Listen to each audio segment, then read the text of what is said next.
Hello, this is Sammy. Welcome to Invest in Prayer. It's the greatest investment that you'll ever make in your life.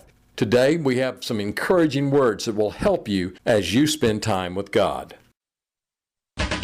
Victorious praying lays the foundation for revival, and I've discovered that all have prayer at the heart of them. Over 140 years ago, the great British pastor Charles Haddon Spurgeon wrote, "The times of refreshing from the presence of the Lord have at last dawned upon the land. Everywhere there are signs of aroused activity and increased earnestness. A spirit of prayer is visiting the churches. The first breath of the rushing mighty wind is already discerned, while on the rising of evangelists the tongue of fire has evidently descended." The spirit of prayer that Mr. Spurgeon described has always been at the root of every great awakening of the Christian church. It matters not whether you search the New Testament or look into the halls of history. Revival has always been preceded by prayer.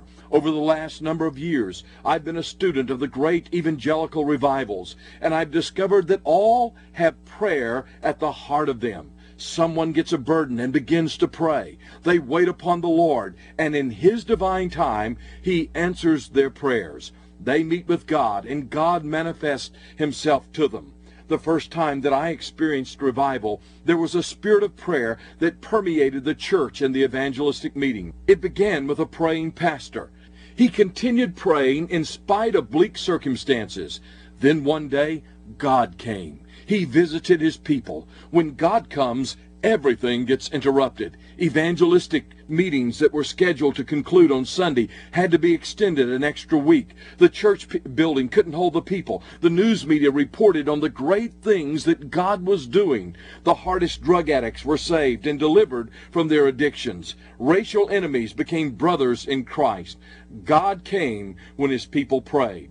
Prayer and revival are always partners in the manifestation of the glory of God. His glory comes when He comes. When that happens, the church is accelerated in its spiritual and numerical growth. Revival precedes the great harvest of souls, and prayer always precedes revivals. There's much talk today about revival. I simply know one thing about revival. It always descends on the wings of prayer. A praying people will ultimately be a revived people. Pray and stand back and see what God will do. I hope this was an encouragement to you. Our next broadcast will help you to make the greatest investment of your life, investment in time spent with God.